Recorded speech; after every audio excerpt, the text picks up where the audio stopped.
आईचं सगळं विश्व बघा आपल्या लेकराभोवतीच फिरत राहतं, लेकराभोवतीच फिरवाळी आई बघा ना किती लक्ष ठेवून असते आपल्या बाळावर. अगदी 1.5-2 वर्षाचं लेकरू असू दे, ते असं चालताना दिसलं ते ठेचकाळतं, धडपडतं, पडतं. आमच्या जुन्या आज्या म्हणतात डोळ्यात तेल घालून लक्ष ठेवायला लागतं त्याच्यावर, आहे की नाही? इतकं लक्ष ठेवायला लागतं त्याला, कुठे ठेचकाळू नये, पडू नये, धडपडू नये. तसं तुकोबरायांनी प्रत्येक वेळी संतांना का पुढं केलंय? महाराज म्हणतात तशी आमची संत माऊली सुद्धा या भवचक्रामध्ये गटांगळे जर आम्ही खायला लागलो तर आम्हाला वाचवणारे, आम्हाला तारणारे तेच आहेत. भागली या मज वाहातील कणी, त्यांची येणी जोडे सर्व सुख, त्यांची येणी जोडे सर्व सुख, त्यांची येणी जोडे सर्व सुख.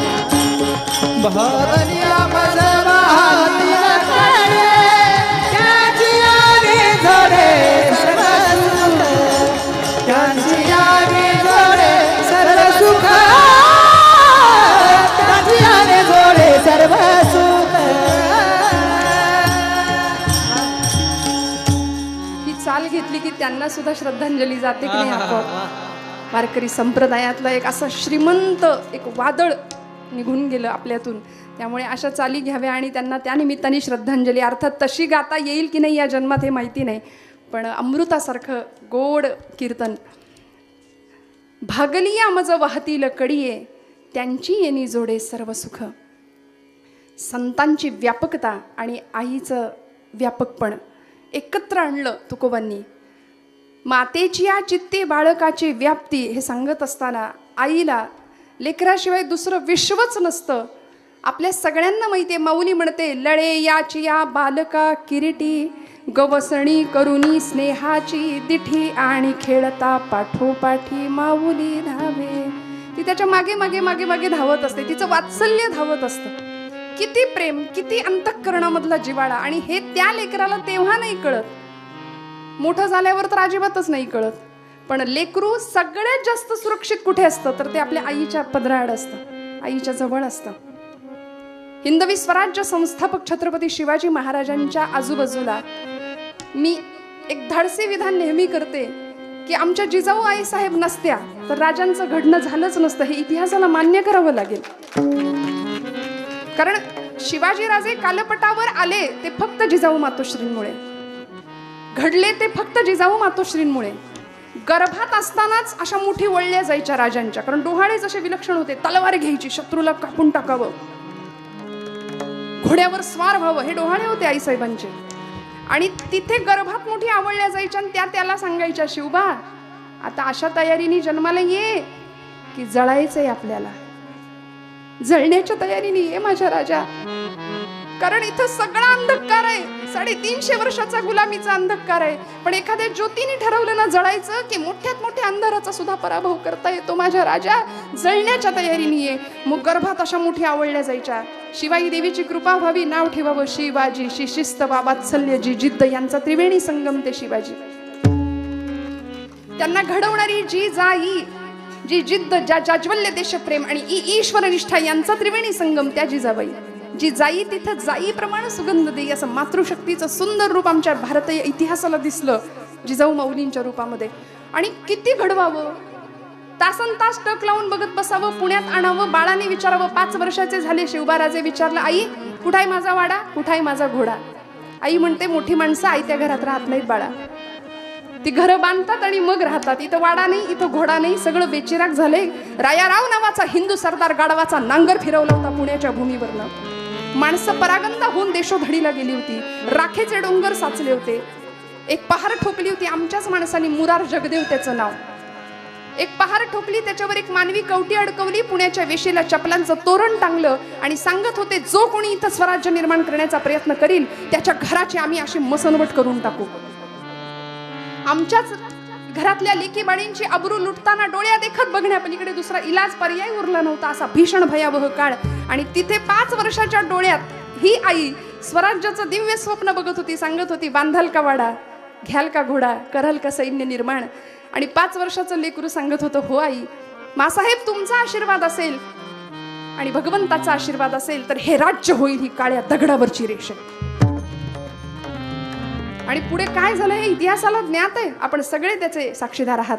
मला सांगा, तीच माता, काय असतं आईचं कठोरपण, म्हणजे कॉम्प्रोमाइज ज्याला आजच्या भाषेत मराठीत बोललं तर लवकर कळतं, कुठेच केली नाही. आपलं कसं असतं, आमच्या बाळाचा काही त्रास नाही, उठ म्हणलं की उठतो, बस म्हणलं की बसतं. अगदी ह्यांच्या वडिलांच्या वळणावर गेलाय. तुम्ही का हसलं आहे की नाही? आपल्याला उठ म्हटलं की असं काही घरात आहे बरं का, आमच्याकडे नाही. आमच्याकडे बघू नका. विठ्ठल विठ्ठल विठ्ठल विठ्ठल विठ्ठल. विनोदाचा भाग सोडून द्या, एक लोणच्या पुरता असावा बरं का, कीर्तनात विनोद फार नसावा असं मला वाटतं.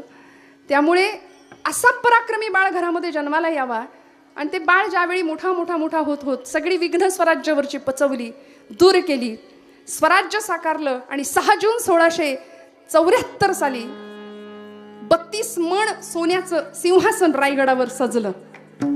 झुकल्या वाकल्या गर्विष्ठ माना या शिवमंदिरी. आणि त्यावेळी जिजामाऊलींचं वय 70 वर्षाचं होतं, 70-72च्या होत्या जिजामातोश्री आमच्या. पण इतकं डोळ्यात तेल घालून म्हणतात ना, आपल्या राजकारणाचा सगळा अनुभव त्या बाळाला दिला, त्याला मोठं केलं. आणि ते दिव्य स्वप्न स्वतःच्या डोळ्यांनी आऊसाहेबांनी पाहिलं बाळाला, आपल्या राजाला, अभिषिक्त राजा, गंगा सिंधू यमुना 7 नद्यांचं 7 समुद्रांचं जल राजाच्या डोक्यावर अभिषिक्त होताना पाहिलं. डोळे कृतार्थ झाले आणि बस म्हणाले, आता कृतार्थतेने जायला हरकत नाही, या जगाचा निरोप घेऊया, असं वाटावं बरं का मनापासनं, कृतार्थ जीवन झाल्यानंतर. नाहीतर आमचं कसं असतं, आता नाही, आता नातू, ते नातवाचं सगळं झाल्याशिवाय तेवढ्यात नाही आपलं सगळं भागणार. मग तो नातू म्हणतो, अजून पण नातू इथंच, नातू झाल्यानंतर पण तू यावा अशी अपेक्षा असते. आसक्ती आहे ना जीवनाची. कृतार्थ क्षण कधी येईल आमच्या आयुष्यात की आता बस थांबावं, समाधान नावाची श्रीमंती. जिजामातोश्रींना ती श्रीमंती लाभली. आणि माता म्हणाल्या, आईसाहेब म्हणाल्या, आपल्या 6 जून 1674चा तो पवित्र दिवस, रायगडावरचा राज्याभिषेकाचा सोहळा, आपल्या आईचा आशीर्वाद घ्यायला राजे वाकले, आशीर्वाद दिला, आणि असं खांद्याला असं हातांना धरलं आणि सांगितलं, राजे मी आजच्या दिवशी तुमच्याकडे एक मागू का? आई मागतीये कुणाला? लेकराला. मी आजच्या दिवशी तुम्हाला एक मागू का? छत्रपतींच्या डोळ्यांच्या कडा ओल्या झाल्या. म्हणाले, आईसाहेब बोला ना, असं का बोलता? अरे माझी कूस उजवली, जगदंबेला मागितलं, मला असा पुत्र दे जो महाराष्ट्रातल्या न्यायनीतीच्या शृंखला तडातड तोडेल, गुलामगिरीचा अंधकार दूर करेल. माझं ऐकलं आई जगदंबेने, तुझ्यासारखा सुपुत्र मला मिळाला. माझं एक म्हणणं मान्य कराल का? मला द्याल का या जन्मात? माझा पुनर्जन्मावर विश्वास आहे राजे. हे कोण म्हणतंय? आऊसाहेब जिजाऊ. माझा पुनर्जन्मावर विश्वास आहे. मला असं वाटतं की पुढचा जन्म सुद्धा तुमची आई होण्याचं भाग्य मला मिळू द्या. पुढच्या जन्मात सुद्धा तुम्ही माझ्या पोटी जन्माला याल का? हे प्रत्येक आईला वाटावं आणि प्रत्येक लेकराला वाटावं. असा संबंध या जगामध्ये असला पाहिजे. जन्मजात संबंध आहे तो नाळेचा, की तो तोडता म्हटलं तरी तुटू शकत नाही. आणि अशा संबंधामध्ये सुद्धा आज समाजामध्ये जर दुरावलेली माणसं बघितली तर मला असं वाटतं एवढ्या वर्षांचा सहवास आबांना मिळावा आणि त्यानंतर असं एखादं व्यक्तिमत्व फुलावं की धर्मासाठी, संप्रदायासाठी, नामस्मरणासाठी, अध्यात्मासाठी, समाजासाठी तळमळणारं एक व्यक्तिमत्व ती आई अशी मागे सोडून जाते. त्यावेळी असं वाटतं आणि ते प्रेम आम्ही अनुभवलंय म्हणून मी पुन्हा पुन्हा बोलते. तुम्ही म्हणता की इथे आलं म्हणून कौतुक करताय की काय, असं तोंड देखलं नाही अजिबात. आम्ही अनुभवले, म्हणजे आमच्याबद्दल तर आहे, पण माझी लेक सुद्धा कृष्णाई, म्हणजे तिची सुद्धा इतकी आस्थेने चौकशी आबांनी एवढ्या 5-6 महिन्यात केली आहे की मला आजपर्यंत असा अनुभव कधीच नाही आला. बरं, कीर्तन झाल्यानंतर पोहोचलेत की नाही हे पण कुणाच्या लक्षात नसतं. आम्ही गेलोय की कुठे घाटात गेलो खाली, काही लक्ष नसतं. पण इतकं प्रेम आणि ही श्रीमंती आमची, बरं का, ही श्रीमंती आहे, हे ऐश्वर्य आहे खऱ्या अर्थी. त्यामुळे असं प्रेम मिळायला सुशीलो मातृपुण्येन पितृपुण्येन चातुरः उदारो वंशपुण्येन आत्मपुण्येन भाग्यवान. वंशाच्या पुण्याईनी उदारता आहे, पित्याच्या पुण्याईनी चतुरता आहे, चातुर्य आहे, आईच्या पुण्याईनी सुशीलता आहे आणि वंशाच्या पुण्याईनी माणूस उदारो वंशपुण्येन, औदार्य हा गुण घेतो. बरं का, त्यामुळे हे सगळे गुण आमच्यामध्ये यायचे असतील तर आम्हाला खऱ्या अर्थी आईवडिलांच्या जवळ कुठेतरी बसलं पाहिजे सानिध्यामध्ये. बऱ्याचदा काय होतं आहे तोपर्यंत आम्ही बोलत नाही. मी इथे असलेल्या सगळ्या आमच्या तरुण मंडळींना, लेकरांना, आणि आपण सर्व ज्येष्ठ आहात माझ्यापेक्षा वय, अनुभव, बुद्धीच्या सगळ्याच बाजूंनी, पण तुम्हाला सगळ्यांना दंडवत प्रणाम करून एक विनंती करते की कधीतरी आपल्या आईजवळ बसा. तो जो स्पर्श आहे ना आईला खूप लहानपणी तिने आपल्याला घेतलंय जवळ, पान्हा पाजलाय, पण आता तो स्पर्शही तो विसरली ती. कधीतरी तिला जवळ घेऊया, कधीतरी तिला विचारूया तू कशी आहेस ग. अजून 5 वर्ष निश्चित जगेल जर काळ संपणार असेल तर. मला असं म्हणायचं की ते कितीतरी प्रेम आपण विसरतोय, आपण हरवतोय. आणि कधीतरी बोलताना आमची पोरं म्हणतात आमची आई अडाणी आहे, काही कळत नाही तिला, शिकली नाही, आमची आई अडाणी आहे. पण खरं सांगू, माझ्या तरुण बांधवांना माझं सांगणे, आईला अडाणी कधीच म्हणू नका, कधीच म्हणू नका. मातेची आचित्ती बाळ अवघी बाळकाची व्याप्ती, दुसरा विचार नाही तुमच्याशिवाय तिने केला. स्वामी विवेकानंदांना एका विद्यार्थ्यांनी विचारलं होतं, स्वामीजी आईचे ऋण फेडता येत नाही, फेडता येत नाही असं का म्हणता तो, काय अवघड आहे त्याच्यात, फेडूया म्हणे, मी फेडेल. स्वामीजी म्हणले ठीक आहे, ते नंतर बघ फेडायचं म्हणे, मी आधी एक सांगतो ते करशील का. स्वामीजींनी एक वीट दिली त्याच्याजवळ, 1 किलोची वीट. ती तुझ्या अंगावरचं उपरणं पंचाकाड म्हणले, त्याच्यात बांध पोटाला जरा ती वीट, आणि मी सांगतोय तोपर्यंत सोडू नकोस. ऐकताय ना महिला वर्ग, जागे आहात ना आपण सगळ्या. छान. स्वामीजींनी त्या लेकराला दिली ती वीट आणि त्याला सांगितलं पोटाला ती वीट बांध. 1 किलोची वीट 9 तास म्हणले सोडायची नाही, आता घरी जा सगळी कामं कर ती वीट बांधून. तो पोरगा घरी गेला, त्याला नीट चालता येईना, उठता येईना, बसता येईना, झोपता येईना, जेवता येईना, सगळीच पंचायत झाली हो, सगळीच पंचायत झाली. तो 3 तासातच स्वामीजींकडे माघारी आला, स्वामी विवेकानंदांकडे, आणि म्हणाला हे काय, मी तुम्हाला साधा प्रश्न विचारला होता की आईचे ऋण का फेडता येत नाहीत, तुम्ही मला एवढी मोठी शिक्षा भलतीच देऊन टाकली. स्वामीजी म्हणाले तुझ्या प्रश्नाचं उत्तर तुला मिळालंय बाळा, मी फक्त 1 किलोचं वजन तुझ्याकडे दिलं तर तुझे एवढा तुला त्रास झाला, एवढा क्षीण झाला. मला सांग, याच्या तिप्पट ओझं 9 महिने 9 दिवस ती पोटात वाहते आणि मग तुला जन्माला देते. पोटी भार साहे त्याचे सर्वस्वही साहे, पोटी भार वाहे त्याचे सर्वस्वही साहे. इतकं म्हणजे किती दान करावं आईने आपल्याला, सगळं जीवन वाहिलंय, सगळं जीवन. त्यामुळे लेकुराचे हित वाहे माऊलीचे चित्त. आमच्या मराठी साहित्यातले एक सुंदर कवी माधव जुलियन, फार सुंदर कविता आहे. प्रेम स्वरूप आई वात्सल्य सिंधू आई, प्रेम स्वरूप आई वात्सल्य सिंधू आई, प्रेम स्वरूप आई वात्सल्य सिंधू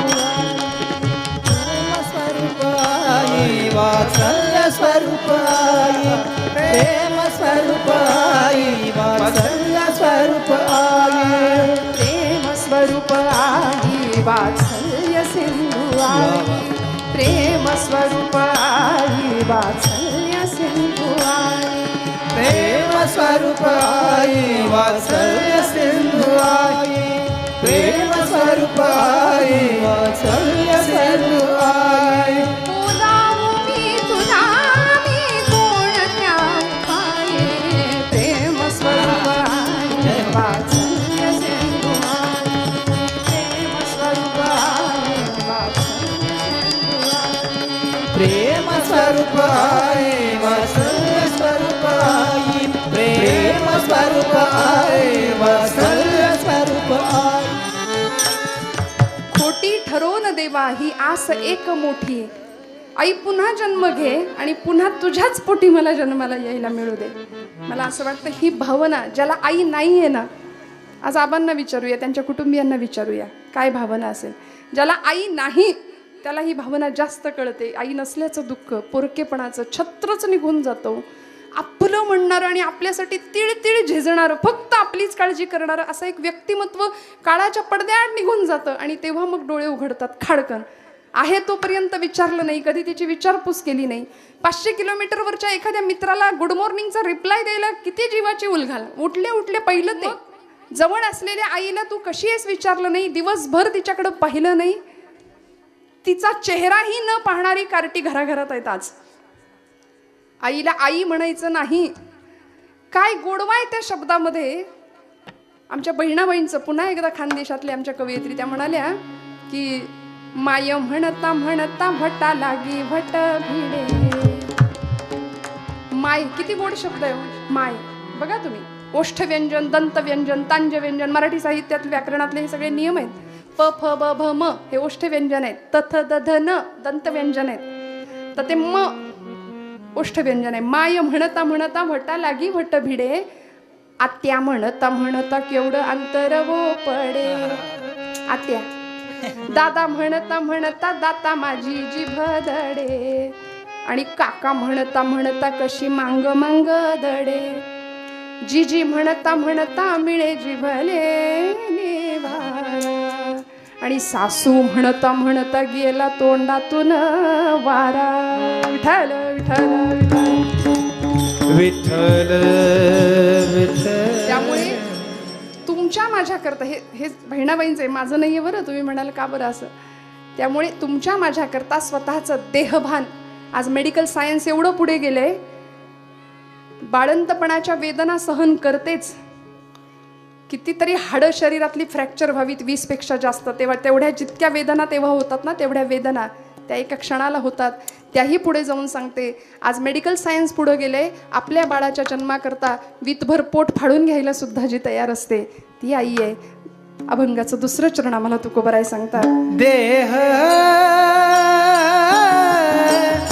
विसरे आपुला, देह विसरे आपुला,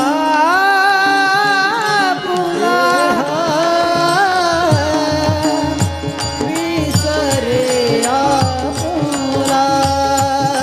देह विसरे आपुला, देह विसरे आपुला, देह विसरे आपुला, देह विसरे आपुला, देह विसरे आपुला. जवळ घेता सीन गेला, जवळी जवळी जवळी घेता सीन गेला, देह विसरे आपुला, देह विसरे आपुला. जवळी घेता सीन गेला, जवळी घेता सीन गेला, देह विसरी आपुला, देह विसरी आपुला.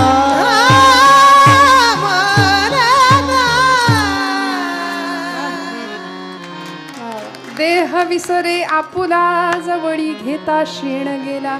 प्राणांतिक यातनांमधून त्या सहन करून त्या बाळाचं फक्त तोंड बघितलं की सगळा शीण विसरून जाते. तुकोबा काय उदाहरणं देतात बघा. व्यवहारातली उदाहरणं आहेत, पण संतत्वाचा दर्जा मातेला देणारं उदाहरण आहे. आणि म्हणून संतांचं महात्म्य सांगताना सगळ्याच संतांना पुन्हा पुन्हा आईचाच गौरव करावासा का वाटतो. हे झालं संतांच्या बाबतीत, महापुरुषांच्या बाबतीत. भारताचं संविधान ज्यांनी लिहिलं असे भारतीय राज्यघटनेचे शिल्पकार डॉक्टर बाबासाहेब आंबेडकर, ते घडले. मी म्हटलं ना तुम्हाला, एक वाक्य मी मगाशी बोलून गेले, सगळे लोकोत्तर महापुरुष घडले, त्यांच्यामुळे त्यांच्या माता सुद्धा प्रसिद्धीला आल्या. मग याचा अर्थ आमच्या हौसाबाई पंढरीनाथ खळदकर आजी, त्यांचा त्याग कमी आहे अशातला भाग नाही बरं. काडीला काडी प्रपंच जोडून रक्ताचं पाणी करावं आणि मग आपल्या संसाराचा मळा फुलवावा, उत्तम संतती निर्माण करावी, उत्तम संस्कारांचं दान त्याला द्यावं, हे प्रत्येक मातेचं कर्तव्य आहे. मी आंबेडकरांचं नाव याकरता घेतलं की आम्ही फार तक्रारी करतो, किती प्रतिकूलतेतनं मोठं केलं. मला असं वाटतं आजींनी सुद्धा या संततीला किंवा या सगळ्या मुलाबाळांना अत्यंत प्रतिकूलतेनं मोठं केलंय. हे मी सांगायला नको, ही सगळी मंडळी आपल्याला सांगतील. पण या प्रतिकूलतेतून आपण काय करतो, तक्रार तेवढी करतो आयुष्याची. एक जण मला भेटले, म्हणाले ताई मी पण विद्वान झालो असतो म्हणले, पण आमच्याकडे टेबल लॅम्पच नव्हता अभ्यास करायला. एकाने दिला माझ्या लग्नात टेबल लॅम्प, पण टेबलच नव्हता. बरं टेबल लॅम्प मिळाला, टेबल मिळाला, पण लाईटच नसायची आमच्याकडे, नाही तर मी विद्वान झालो असतो. कारण भरपूर आहे तो आमच्याकडे. तक्रारीला इतके तक्रारी. जी माता तुमच्या माझ्या करता व्रतवैकल्य करते, उपास तपास करते, किती उपास करावे, हे जुन्या मातांनाच जमायचं बरं का, आताच्या नाही. आई ही आईच असते, असं नाही मी म्हणणार की जीन्स घालणारी आई आज धकाधकीच्या आयुष्यामुळे तिचं वात्सल्य कमी झालंय का, तर नाही, ती आईच आहे. पाळण्या घरात पोराला ठेवताना काळजाला पीळ पडतोच, मी त्याचं समर्थन करते असंही समजू नका अजिबात. पण ती आई आठवून बघा की जी चुलीवर छान भाकरी भाजायची, आणि आपण सगळ्यांनी तो अनुभव घेतलाय. That is our pizza and burger. आज एवढी म्हातारपणी तोंडाची चव जरी निघून गेली असली तरी सुद्धा ती चव किंवा ती आठवण मरेपर्यंत विसरणार नाही आपण, मरेपर्यंत नाही. बाबासाहेबांना घडवण्यामध्ये आमच्या रमाई मातेचा किती सुंदर हिस्सा होता. अशी स्वाभिमानी कणखरबाई होती रमाई आईसाहेबांनी. बाबासाहेबांच्या आई बरं का, माहेरी प्रचंड श्रीमंती होती त्यांच्या, आणि इकडे दारिद्र्य, 18-20 दारिद्र्य. त्या माहेरी गेल्या ना की त्यांना थोडंसं हिणवण्याचं अनुभव यायचे, त्यांना वाईट वाटायचं, पण त्या स्वाभिमानी होत्या. त्यांनी माहेरी एकदाच सांगून टाकलं, जोपर्यंत माझ्या सासरच्या अंगणामध्ये नोटांचं वाळवण घातलेलं बघणार नाही तुम्ही, तोपर्यंत तुमची पायरी नाही चढणार. प्रचंड स्वाभिमान, करारी होत्या रमाई. लोक कपडे जसे अंगणात वाळत घालतात ना, तशा माझ्या अंगणात नोटा वाळत घातलेल्या दिसतील तेव्हा. आणि त्यातून मग आंबेडकर घडले, भारताचे राज्यघटनाकार, शिल्पकार तयार होतात. कधीतरी आपल्या लेकरांना मी हात जोडून इथे असलेल्या प्रत्येकाला सांगेन, एक बाजारात जाऊन एखादं पुस्तक विकत आणायला आजच्या निमित्ताने श्यामची आई पुस्तक प्रत्येकाने घ्या, जर जमलंच तर आपल्याला. ते गेलं सगळं, काळ जमा झालं, आबा कुणी घ्यायला तयार नाही हातात. आता घरामध्ये इतकं भरलंय सामान, फर्निचर भरलंय, टीव्ही आहे, LED आहे, सगळं आहे. माणसांना बसायला जागा नाही, एवढं भरलंय, पण 50 रुपयाचं पुस्तक नाहीये खिशात जवळ.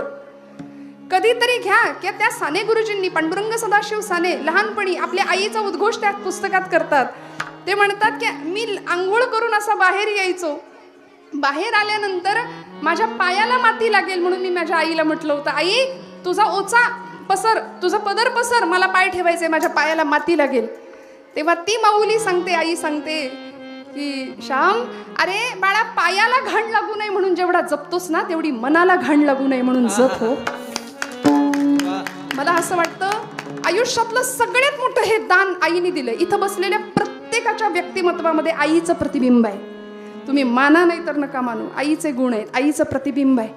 त्यामुळे अंतःकरणाची शुद्धता, माझं वाक्य खूप लक्ष देऊ नये का, मनाची नीतिमत्ता, आपलं अंतःकरण शुद्ध असेल, नीतिमत्ता आपली साफ असेल, तर माझ्यावर विश्वास ठेवा, परमेश्वर काटा सुद्धा टोचू न देण्याची जबाबदारी घेतो. नाहीतर मग याचा काटा काढ, त्याचा काटा काढ, हीच जर आपली वृत्ती असेल, याची अडवा त्याची आहे की नाही. म्हणून तर ते होतं पाणी अडवा पाणी जिरवा, त्याच्यातनं आम्ही ते घेतलं. जरा कुठे बांधाचं, जरा इकडे तिकडे झाले की एकमेकांचे खून पाडणारी मुलं आज आपण पाहतोय, सख्या भावाचा खून करणारी पोरं आज आपण पाहतोय.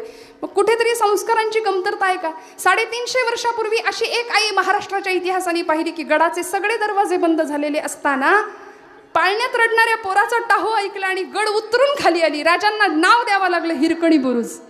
350 वर्षापूर्वीचा इतिहास. त्यामुळे अशी माता, असे सुपुत्र घडवते. स्वामी विवेकानंदांचा मी उल्लेख केला.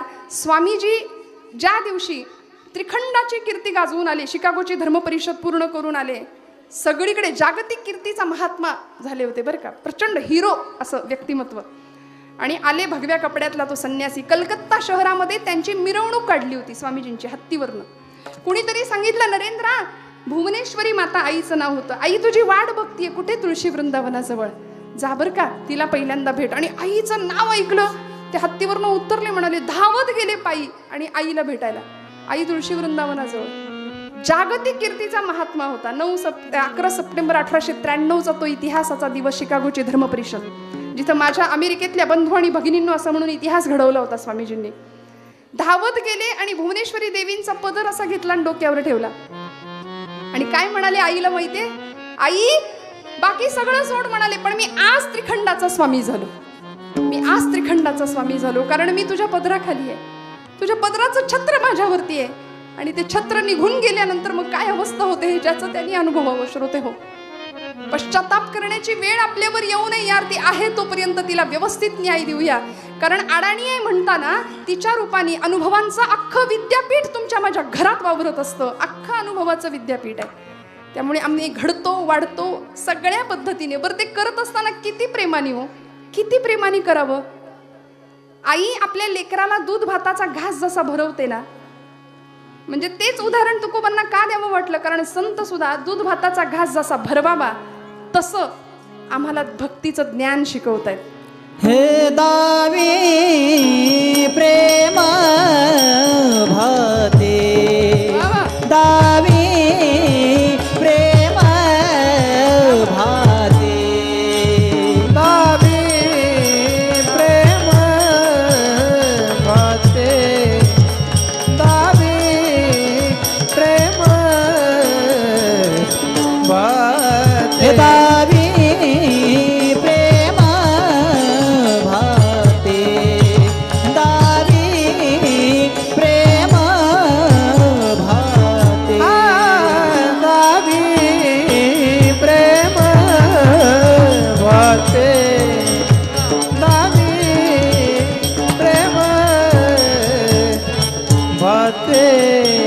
आणि अंगावरी चढते, आणि अंगावरी चढते, आणि अंगावरी चढते, आणि अंगावरी चढते,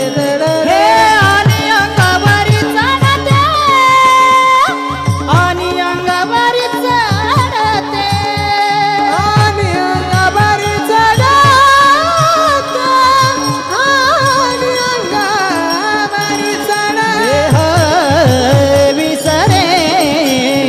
फुला देह विसरे आपुला, देह विसरे आपुला, देह विसरे आपुला, आपुला, आपुला आणि अंगावरी चढते. लहान बाळाला दुधाचा भाताचा घास खाऊ घालावा आणि ते बाळ धावत धावत आईच्या अंगावर जावं, कडकडून मिठी मारावी, जवळ घ्यावं, स्तन्य पाजावं. किती प्रेम, किती प्रेम. तसं संत सुद्धा आम्हाला प्रेमाने जवळ करतात बरं का.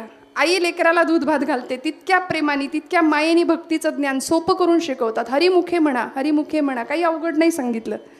ठाईचं बैसोनी करा एक चित्त, आवडी अनंत आळवावा. फार कुठे जंगलात तपस्या करा, वनात जा असं सांगितलं का? आई जसं सोपं करून सांगते तसं सांगितलंय. मग या न्यायाने जी आई आपल्या देहाचा विसर पडतो तिला आपल्या लेकरासाठी, लेकराच्या कल्याणाकरता उपास तापास व्रतवैकल्य करावीत. आम्ही महाशिवरात्र जर धरली तर महाशिवरात्रीच्या आधी महिनाभर ठरतो त्या दिवशी काय काय खायचं. आमचा मेनू एरवी नसतो एवढा, उपासाचे 108 पदार्थ, एवढं ताट भरलेलं असतं त्या दिवशी. म्हणजे त्या शिवाला सुद्धा त्या रात्रीचं भय वाटावं की काय. त्याला असं वाटावं बापरे बाप, ही मानव जमात आजच्या दिवशी सगळंच अन्न पृथ्वी तलावरचं गिळंकृत करेल की काय, असा आमचा उपास असतो. पण आईचा त्याग, आईचं समर्पण, देहाचंही समर्पण आहे. देह विसरे आपुला, जवळी घेता क्षीण गेला, दावी प्रेम भाते आणि अंगावरी चढते. बाळाचं आणि आईचं जसं नातं आहे ना, तसं संतांचं आणि आपलं नातं असावं ही तुकोबरायांची अपेक्षा आहे.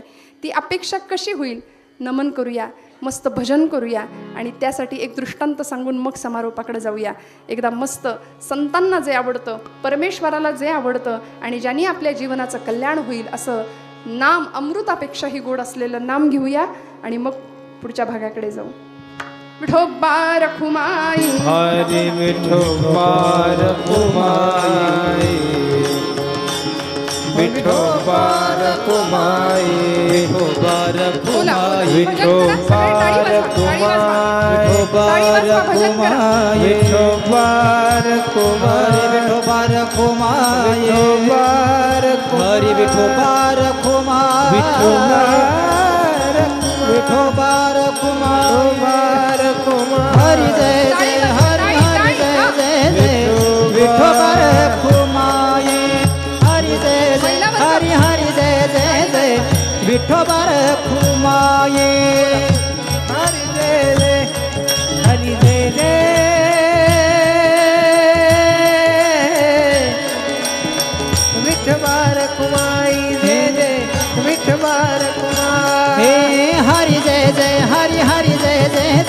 विठोबा रखुमाई हरी जय जय हरी जय जय हरी जय जय हरी जय हे हरी जय जय हरी हरी जय जय जय विठोबा रखुमाई जय जय विठोबा रखुमाई हरी जय जय जय विठोबा हो हरी जय जय हरी हरी जय जय जय विठोबा रखुमाई जय जय जय जय जय जय जय विठोबा रखुमाई हरी जय जय हरी हरी जय जय जय विठोबा रखुमाई टाळ टाळ टाळी वाजवा, टाळी वाजवा. हे जय जय विठोबा रखुमाई टाळी वाजवा, टाळी वाजवा. विठोबा रखुमाई विठोबा रखुमाई हरी विठोबा रखुमाई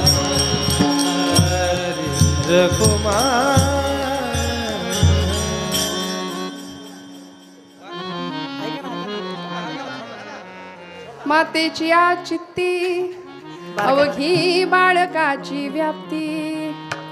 याला म्हणायचं सागर संगीत सगळं.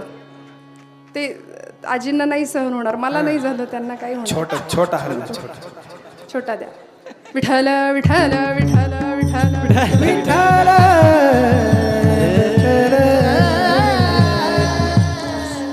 म्हणून म्हटलं ते आईचं पुण्यस्मरण श्राद्ध कर्म असं थाटात व्हावं, ही गोड अंतरीची अपेक्षा. आणि त्यासाठी जितकं करता येईल तेवढं करावं, ही आबांच्या मानसीची इच्छा. किती आपला सद्भाव किती दिसतो, किती व्यतीत होतो, प्रकट होतो, हे सांगायची गरज नाही. मातेची आचित्ती अवघी बाळकाची व्याप्ती. देह विसरे आपुला जवळी घेता क्षीण गेला. दावी प्रेम भाते आणि अंगावरी चढते. देह विसरे आपुला जवळी घेता क्षीण गेला. झालं, 5 मिनिटात थांबवते. श्रोते हो, संतत्वाला आईला नेऊन पोहोचवलं. संत पदापर्यंत आई गेली. मातृशक्तीचा गौरव केला. कारण ही संत माऊली सुद्धा आईप्रमाणे आम्हाला कायम वेळोवेळी शिदोरी देत राहिली. एक फक्त दृष्टांत सांगणार आहे मी, बरं. आपला वेळ घेते मला माहिती आहे, घड्याळ 12च्या पुढे गेले. पण मला आबा म्हणाले थोडंसं पुढे मागे चालेल, म्हणजे मागे नाही पुढंच जाता, हा माझा अनुभव आहे. विठ्ठल विठ्ठल विठ्ठल विठ्ठल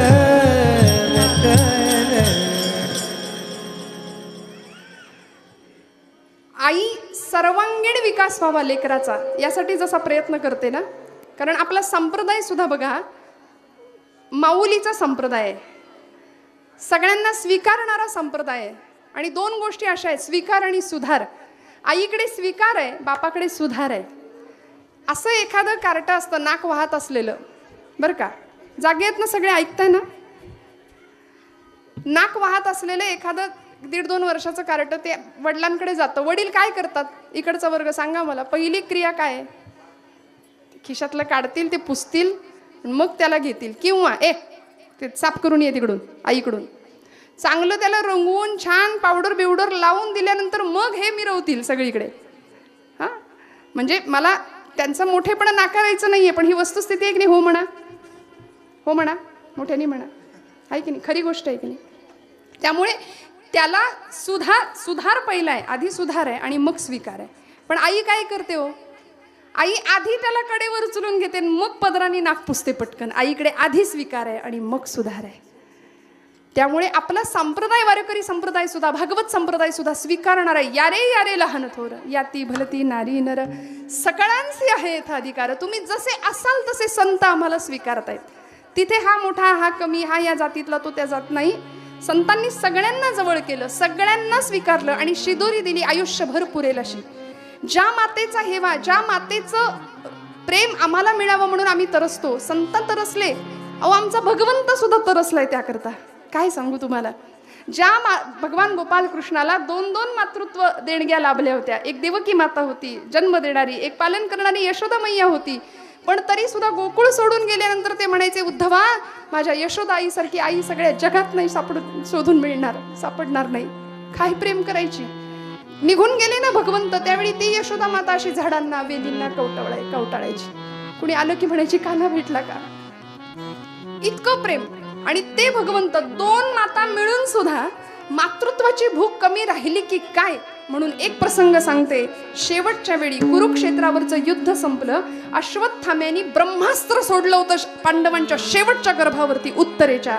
त्यावेळी ती उत्तरा जीवाचा आकांत करून ओरडायला लागली, भगवंता कृष्णा धाव, सांभाळ, वाचव मला, हे गोविंदा, हे माधवा, हे मधुसूदना.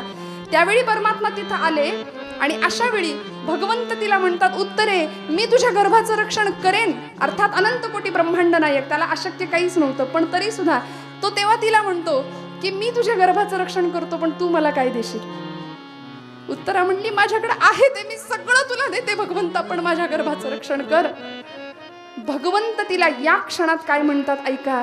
भगवंत म्हणतात, उत्तरे मला तुझं मातृत्व दे, मला तुझं मातृत्व दे. ते तिच्या गर्भात प्रवेश करू शकले नसते का, पण तिची आधी परवानगी घेतली आणि मग माता म्हणून स्वीकार केला आणि मग गर्भात गेले. परीक्षितीचा सांभाळ केला, रक्षण केलं आणि तेव्हा मग आम्हाला भागवत ग्रंथ मिळाला. तेव्हा परीक्षितीच्या माध्यमातून आम्हाला भागवत ग्रंथ पोहोचला आमच्यापर्यंत. मला असं वाटतं की भगवंत सुद्धा या एका नात्यासाठी कायम असुसलेला आहे, संत असुसलेले आहेत. मग तुम्हाला आम्हाला हे दान मिळून सुद्धा आम्ही नतद्रष्टासारखे का वागतो याचा प्रत्येकाने जाणीवपूर्वक विचार करावा. आपल्या आईला म्हणजे आता सगळी पॅकेजचीच भाषा आहे दादा, सगळी मुलगी पाहिजे IT इंजिनिअरिंग, आपण भरपूर पैसा. पुन्हा सांगते, कुणाची निंदा करायचा हेतू नाही, विरोध नाहीये. भरपूर शिकावं, भरपूर श्रीमंती मिळवावी, जोडून या धन उत्तम व्यवहारे, पण उदास विचारे वेच करी, हे पुढचं विसरतो आम्ही. सगळं करावं, सगळं मिळवूया, पण शनिवार रविवार आला की आम्ही मॉलला जातो, शनिवार रविवार आला की कुठेतरी लोणावळ्याला जायचं, धबधब्याखाली भिजायचं, सेल्फी काढायचे आणि नको त्या चंगळवादाच्या आहारी जायचं. मदर्स डे, फादर्स डे आले की मग आई वडिलांचे फोटो आपण त्या DP ला ठेवतो तात्पुरते. सगळं हे तात्पुरतं आहे बरं, काय कृत्रिम आहे, तेवढ्यापुरतं. 14 फेब्रुवारीला आमच्या देशात एक मोठा प्रेमाचा महापूर येतो, व्हॅलेंटाईन डे म्हणतात त्याला. कसलं प्रेम आम्ही व्यक्त करतो. आणि त्या आईचा प्रोफाईलवर पिक्चरवर DP असतो, तिथे ते स्टेटस असतं. मला असं वाटतं अंतःकरणाच्या प्रोफाईलवरती किती आहे याचा कधी कोणी विचार करतंय का हो. त्यामुळे हे सगळं आम्हाला समजवावं, हे सगळं आम्हाला उमजावं, याकरता मातृत्वाची ही देण, मातृत्व तुम्हाला मला लाभलंय किंवा ती आई तुम्हाला मला लाभली आहे, तिचा सन्मान करणं, तिच्यासाठी जे जे करता येईल ते करणं. आणि भगवंताला इमर्जन्सीचा ॲड्रेस देवाला विचारला एकाने, तुला जर इमर्जन्सी शोधायचं असेल तर कुठे. तो म्हणाला, सकल तीर्थांची ये धुरी जी एका माता पितरी.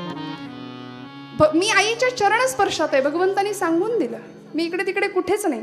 त्यामुळे भगवंताला बघायचंय ना, आईच्या पायाकडे बघा, त्याचं दर्शन घेऊया. संतांना आईचा दर्जा द्यावा, संतांना माऊली म्हणावं. ज्ञानेश्वरी कळत नाही असं म्हणणाऱ्याला मला असं सांगावं असं वाटतं की आई म्हणून त्यांच्याकडे बघा. आईचं लेकरू मांडीवर बसलं की आईची भाषा त्याला कळत नाही असं कधीच होत नाही, ज्ञानेश्वरी कळणार नाही असं कधीच होणार नाही. आई म्हणून जाऊया माऊलींच्या ज्ञानेश्वरीकडे. संतांची शिदोरी तुमच्या माझ्याकडे आहे, ती शिदोरी सांगते. सहल लहान मुलाची जाते की नाही, आणि सहलीला जाणारं पोर आईला विचारतं, आई माझी सहल चालली, एका दिवसात माघारी येणार आहे. आई म्हणते, किती चपात्या घालू रे डब्यात, किती देऊ पोळ्या. असं होतं ना आपल्या बाबतीत महिला वर्ग, किती चपात्या किती घालू डब्यात, आज तू एका दिवसात माघारी येणार आहे. तो म्हणतो, मी रोज 4 खातो ना, आज 6 पोळ्या भर माझ्या डब्यात. पण आई तुमच्यासारखी होती हो, तिने 20 चपात्या भरल्या डब्यात. म्हणली असू दे पुरवठ्याला. ही जुनी आई, ती म्हणायची लोकांना वाट, एकटा खाऊ नकोस. देण्यातला आनंद आई शिकवत होती, देण्यातला आनंद. त्यामुळे मग तो मुलगा निघाला जाताना, म्हणला माझ्या आईला काही अक्कलच नाही, मी 6 चपात्या मागितल्या होत्या, एवढं ओझं दिलंय, आता मला हे घेऊन सगळं सांभाळायचं, वागवायचं. आई म्हणते, ही शिदोरी आहे रे बाळा, सांभाळ, वागव, नाही म्हणू नकोस. झाला प्रवास सुरू झाला. काही अंतर चालून गेल्यावर शिक्षक म्हणाले, चला एका झाडाच्या छान सावलीखाली सगळे बसले जेवायला, शिदोऱ्या उघडा. सपासप पहिल्या दणक्यात 4 चपात्या यांनी आणल्या. म्हणलं बापरे, माझी आई किती ग्रेट आहे. मग अशी अजिबात तिला अक्कल नव्हती, आता एवढी ग्रेट आहे की मला एवढा डबा दिलाय, मला संध्याकाळपर्यंत पुरला पाहिजे. श्रोते, होत तसं तुमच्या माझ्या आयुष्याची सहल सुरू झाली ना, एकदा जन्म झाला की हळूहळू 5व्या वर्षी हळूहळू गर्भापासूनच खरं तर घेऊया ज्ञानोबांचा हरिपाठ हातात. तो डबा आहे आमचा, ती शिदोरी आहे. खूप लक्ष देऊन ऐका. हळूहळू ज्ञानोबा आम्हाला सांगतायत की ही शिदोरी आहे हरिपाठाची. 5व्या वर्षी घे हातात, म्हण हरिमुखे म्हणा, हरिमुखे म्हणा, पुण्याची गणना कोण करी. म्हण म्हण असोनी संसारी जिव्हे वेगू करी. म्हणत राहूया. पुढे 10व्या वर्षी एखादा भगवद्गीतेचा अध्याय करायला घे. अहो, इतर धर्मीयांची मुलं प्रार्थनास्थळांमध्ये जातात, ख्रिश्चनांची पोरं चर्चमध्ये दर रविवारी जातात, इस्लाम वर्गाची पोरं, पंथाची पोरं सगळी जातात आपापल्या प्रार्थनास्थळांमध्ये, त्यांचे अभ्यास करतात, कुराण पडतात. आपल्याला का नाही वाटत माझ्या पोराचे भगवद्गीतेचे 4 तरी अध्याय, निदान 1 श्लोक तरी पाठ असावा? का नाही वाटत आम्हाला? नाही वाटत आम्हाला, कारण आम्ही नको त्या गोष्टींच्या आहारी गेलो. म्हणून मुलांना वेळीच भगवद्गीता हातात देऊ द्या. माझ्या आवडीचं वाक्य आहे, योग्य वयात जर पोराच्या हातात भगवद्गीता दिली तर मोठेपणी कोर्टात जाऊन गीतेवर हात ठेवण्याची पाळी त्याच्यावर कधीच येणार नाही, कधीच नाही. त्यामुळे योग्य वयात ही शिदोरी आहे संतांनी आम्हाला दिलेली. 40व्या वर्षी घेऊया ज्ञानोबांची ज्ञानेश्वरी, घेऊया तुकोबांची गाथा, घेऊया नाथांचं भागवत, घेऊया समर्थांचा दासबोध. आणि असं करता करता त्या मुलाला सहलीमध्ये तो डबा जसा शेवटपर्यंत पुरला, तसं संत म्हणतात, तुकोबा म्हणतात की संतांनीही आम्हाला भक्तीची, ज्ञानाची, अध्यात्माची शिदोरी दिली एक नाही. भगवद्गीता आहे, ज्ञानेश्वरी आहे, गाथा आहे, नाथ भागवत आहे, दासबोध आहे, हरिपाठ आहे, मनोबोध आहे. हे सगळं आम्हाला शेवटपर्यंत पुरणार आहे. आणि एक वाक्य सांगते, अजिबात वाईट वाटून घेऊ नका. आयुष्याची 60-65 70 ओलांडल्यानंतर जगाने दिलेलं नाकारलेपण ज्यावेळी वाट्याला येतं ना,